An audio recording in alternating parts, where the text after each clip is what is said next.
Welcome to online classes. Hello student. Yesterday we solved some problem related to motion. Now today is the second part. Equation of uniformly accelerated motion. Here we will discuss about.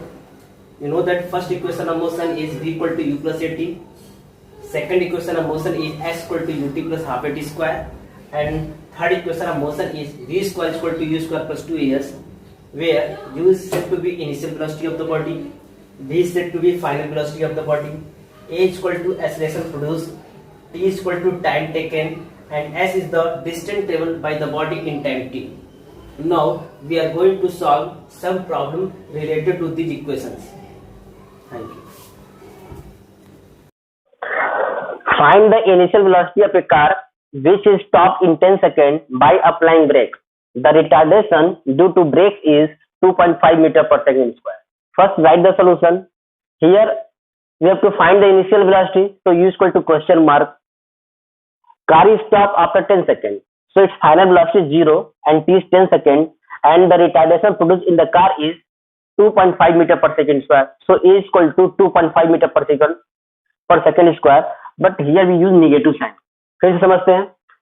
Actually हमें u find out करनी है, initial velocity find out करनी है. कह रहा है कि एक कार है, इसकी इनिशियल वेलोसिटी क्या होगी जब हम ब्रेक लगाते हैं कार पे. तो कार को ब्रेक लगाते हैं तो 10 सेकंड के बाद कार रुक जाती है. तो उस केस में v इक्वल टू 0 होगा, ब्रेक लगेगा तो फाइनल वेलोसिटी 0 होगा, टाइम 10 सेकंड होगा. And retardation means negative acceleration, अर्थात यहाँ एक्सेलरेशन की जो वैल्यू होगी उसको नेगेटिव में लिखेंगे. तो कैसे लगाएंगे आपको पता है. First equation of motion v equal to u plus at, इसको आप लगा सकते हो, इस फॉर्मूले को यूज कर सकते हो. देखो जहाँ फाइनल वेलोसिटी यहाँ क्या है 0, so v equal to 0, u equal to unknown है a plus a is minus 2.5 into time is 10 second. Further solve we have 0 equal to u minus 2.5 into 10 25 और u equal to 25 meter per second. Thus, the initial velocity of the car is 25 meter per second. Next question. A train traveling at 20 meter per second accelerate at 0.5 meter per second square for 30 seconds. How far will it travel in this time? Now, it is given that a train traveling at 20 meter per second. So, it is initial velocity of the train. So, here u is equal to 20 meter per second. Accelerate at 0.5 meter per second square. This is the acceleration. So, a is equal to 0.5 meter per second square. For 30 seconds, it is time. Time is equal to 30 seconds. How far it travel in this time? So, here the total distance traveled. S equal to question mark. जैसा कि question में दिया है कि एक train जो है 20 metre per second की स्पीड से एक्सेलरेट हो रहा है, आगे बढ़ रहा है, और उसके अंदर जो एक्सेलरेशन प्रोड्यूस हो रहा है 0.5 मीटर पर सेकंड स्क्वायर है. और 30 सेकंड तक ट्रेन जो है ट्रेवल किया. तो बताइए 30 सेकंड ट्रेवल करने के दौरान ट्रेन कितना दूर जाएगा, यानी टोटल डिस्टेंस पूछ रहा है. तो आपने जब equation of motion formula learn किया होगा उसमें v equal to u plus at था पहला, सेकेंड था s equal to u t plus half at square, and the third equation of motion is u square equal to u v square equal to u square plus 2a. ध्यान दो जो यहाँ distance travelled है वो second equation of motion and third equation of motion में है. अब इसमें टाइम फैक्टर भी है, तो टाइम फैक्टर देखो सेकेंड इक्वेशन ऑफ मोशन में है, थर्ड में टाइम फैक्टर नहीं है. So you use second equation of motion. Therefore, we use second equation of motion. Since s equal to ut plus half at square, use this formula. This is called second equation of motion. Yes, unknown है. S equal to u is 20, time is 30 plus half acceleration is 0.5 into time का square, which is 30 का whole square. Further, it gives 600 plus 1 by 2 into 0.5 into 900. Yeah, s is equal to 600 plus 900 upon 2 gives 450. 0.5 into 450. Further simplify, we have 0.5 into 450 एक कम हो जाएगा, सीधे 45 into 5 कहिए, 5 into 45 एक zero कम होगा, it give 600 plus 5 5 जा 25 carry 2 5 हो जा 20 और 22 2 है 25 जोड़िए 825 metre. So we can say that the train will cover 825 meter distance in 30 seconds. Next question, a cyclist is traveling at 15 meter per second. She applies brakes so that she does not collide with a wall 18 meter away. What deceleration must she have? जैसा कि question में कह रहा है कि एक cyclist है जो 50 मीटर पर सेकंड की स्पीड से चल रही है, अर्थात ये आपका इनिशियल वेलोसिटी होगा u equal to 50 metre per second. C apply breaks लगाती है, ब्रेक लगाने पे साइकिल रुक जाएगी, लेकिन सडनली नहीं रुकती है, वो कुछ देर चलने के बाद ही रुकेगी. तो कह रहा see does not collide with a wall 80 metre away. It means that brake लगाने के बाद जो फाइनल वेलोसिटी होगी साइकिल की वो जीरो हो जाएगी और टोटल डिस्टेंस जो कवर्ड होगा वो होगा s इक्वल टू 18 मीटर, क्योंकि यहाँ पे वॉल और साइकिल जब चल रही थी उसके बीच की दूरी 18 मीटर ही है. व्हाट डिस्लेशन मस्ट सी है, उस केस में आपको एक्सेलरेशन फाइंड आउट करना है. ध्यान दीजिएगा यहाँ डिसलेशन मीन्स एक्सेलरेशन. तो given that u equal to 15 metre per second, v equal to 0, क्योंकि जब भी ब्रेक अप्लाई होगा तो फाइनल वेलोसिटी 0 होगी और 80 मीटर दूर है वॉल पे जाकर टकराना नहीं है, वॉल से जस्ट पहले जो है साइकिल को रुकना है. तो हम कह सकते हैं कि u से भी होने में कुल दूरी तय हो जाएगी 18 मीटर. उस केस में जो नेगेटिव एक्सेलरेशन प्रोड्यूस होगा वो फाइंड करना है.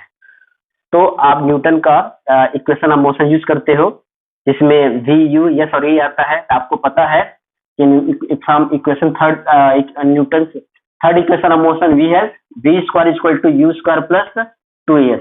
It is said to be third equation of motion. ध्यान दीजिए फाइनल वेलोसिटी यहाँ 0 है, so 0 square equal to u is 15 का whole square plus 2 into acceleration into displacement और डिस्टेंस ट्रेवल्ड 18 मीटर. यहाँ पे जो एक्सेलरेशन की वैल्यू नेगेटिव आएगा क्योंकि डिस्प्लेसमेंट की जो वैल्यू होती है वो नेगेटिव होती है. तो देखिएगा आएगा जरूर. 15 का whole square gives 225 plus 36a और minus 2 to 5 225 equal to 36a और a equal to minus 225 divided by 36. After solving we have a equal to minus, divide करिए इसको और जो भी आता है लिखिए, यूनिट होगा इसका मीटर पर सेकेंड स्क्वायर. तो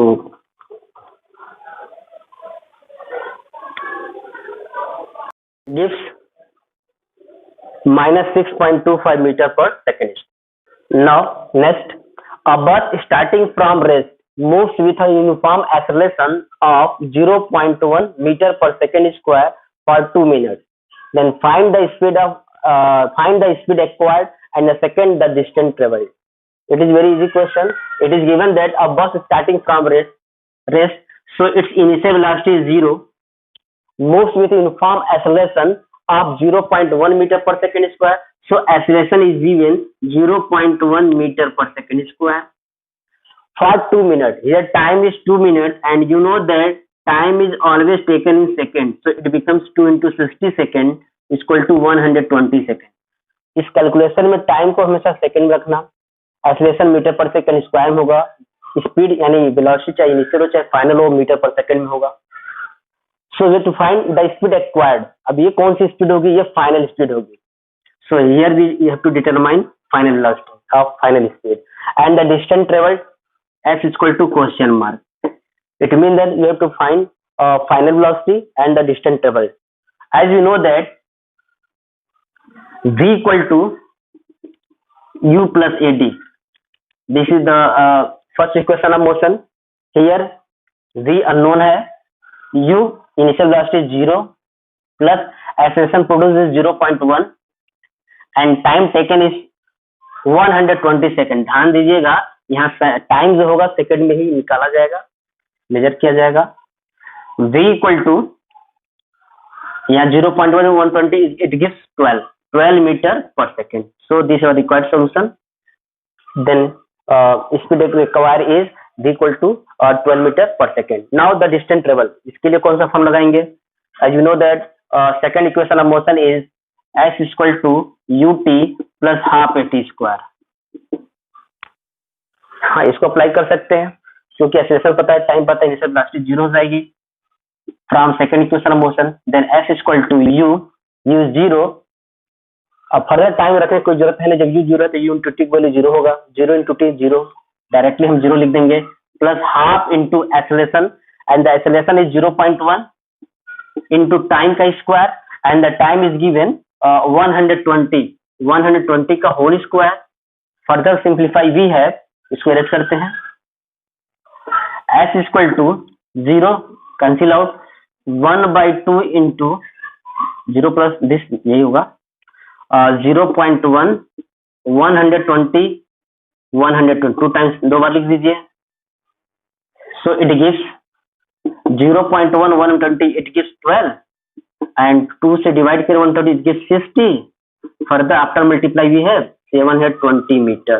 Thus the distance traveled is 720 meter and the speed acquired is 12 meter per second. This is our required solution. Next, a train is traveling at a speed of 90 km per hour. Brakes are applied so as to produce a uniform acceleration of minus 0.5 meter per second square. Find how far the train will go before it is brought to rest. देखते हैं, कह रहा है train is travelling at speed of 90 kilometre per our. जाहिर सी बात है कि ये इसकी इनिशियल वेलोसिटी है ट्रेन की, तो सो it is given that initial velocity you is 90 kilometre per our. यहाँ पे हमारा जो भी कैलकुलेशन होगा, स्पीड हमारी मीटर पर सेकंड में होना चाहिए, तब किलोमीटर पर आवर को मीटर पर सेकंड बदलने के लिए कन्वर्जन याद कर लीजिए direct. 1 kilometre per hour equal to 5/18 metre per second. इस कन्वर्जन को आप याद कर सकते हो। So first you have to change 90 kilometre per hour into metre per second by multiply 5/18, तो 90 into 5/18 metre per second it gives 90 और 80 divide करोगे 5 बढ़ जाएगा, 5 इंटू 5 25 आएगा, 25 मीटर पर सेकेंड। तो आप कह सकते हो और train is travelling at a speed of 25 metre per second. Brakes are applied, जो ही ब्रेक लगेगी तो ट्रेन रुक जाएगी। तो मान लेते हैं उसकी फाइनल वेलोसिटी क्या हो जाएगी, जीरो। v इक्वल टू क्या है, जीरो है। और एक्सेलरेशन, यहाँ जो एक्सेलरेशन होगा वो रिटार्डेशन होगा और निगेटिव होगा। तो हो सकता है एग्जाम में ये निगेटिव का साइन ना दे, तो आपको याद रखना पड़ेगा कि जब भी ब्रेक लगेगा तो एक्सेलरेशन जो प्रोड्यूस होता है वो निगेटिव एक्सेलरेशन होता है, इसलिए इसकी वैल्यू निगेटिव लिखी जाएगी। So it is given that acceleration is minus 0.5 metre per second square. How far train will go before it is brought to rest, यानी टोटल डिस्टेंस ट्रेवल पूछ रहा है। So s equal to question mark. अब s निकालना है तो new equation आप third equation of motion का यूज करेंगे, क्योंकि आप जानते हो s डिस्टेंस जो ट्रेवल होता है दो ही फॉर्मूले में आता है। या तो हमारा formula s equal to ut plus half at square and third equation of motion is v square equal to u square plus 2as। जैसा कि आप क्वेश्चन में देख रहे हो कि इसमें कहीं भी टाइम नहीं दिया है, इसलिए सेकंड इक्वेशन ऑफ मोशन का यूज हम नहीं करेंगे। टाइम अगर दिया होता तो यूज कर सकते थे। It means that you have to use third equation of motion since v square equal to u square plus 2a। अब इसी फॉर्मूले का इस्तेमाल करिए। v जीरो है तो जीरो का स्क्वायर, u आपका क्या है, u आपका है 25, सो 25 का whole square plus 2 into acceleration, acceleration आपका है माइनस 0.5 साइन के साथ लिखना है, into distance travel. Distance travel का जो नोटेशन है वो स्मॉल एस है, आप चाहे तो उसको कैसे लिखो क्योंकि 5 से कंफ्यूजन होता होगा। So small S is here. इसको सॉल्व करते हैं अच्छे से, यहाँ सॉल्व कर लेते हैं। जीरो का square zero, 25 whole square it gives 625 plus into minus minus and 2 into 0.5 it gives 1 into s or s equal to 625 meter. Thus, we can say that the train will move 625 meter after applying the brakes.